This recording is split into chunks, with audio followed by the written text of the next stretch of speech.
ከሴሌብሪቲዎች በጣም ታቂው ማን ነው? ኬንድሪክ ቴይለር ስዊፍት። ኦኬ ታይለር ዘ ክሪኤተር አይደለ? ይሄንን ሰው ታቂዋለሽ? አታቂው 8000 ፋኖች አሉት እና ፋኖቹን ራሱ ነው የሚያበላቸው። የሚገርምሽ ቁርስ፣ ምሳ፣ አራት የሚያበላቸው እሱ ነው። የሚኖሩት እሱ ቤት ነው። ኢቭን አይምሮ ሙማን ይወዱታል እንኳንስ ጤነኞች ማለት ነው።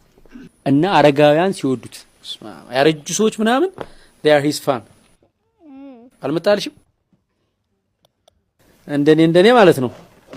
አንድ አመት ስልክ መነጠቅ አለብሽ አንቺ ልጅ። እንግሊዝኛ ማወቅሽ የጠቀመሽ ነገር ምንድነው? በደም ነው ያቀለለው ኑሮን። አዎ እንጀራ የምጋግሩት በአልፋቤት ነው። ትምህርት መቼ ነው የምታጠኙ? አስጠኝ መጥቶ አስጠኛለሽ? እንዴት ነው ማይኖረኝ? ሰው ያላስጠኝ ሊኖር አይችልም ማለት ማስት ነው። ሰፌድ ታውቂያለሽ? አላውቅም። እንዴት አታውቂም እንዴ?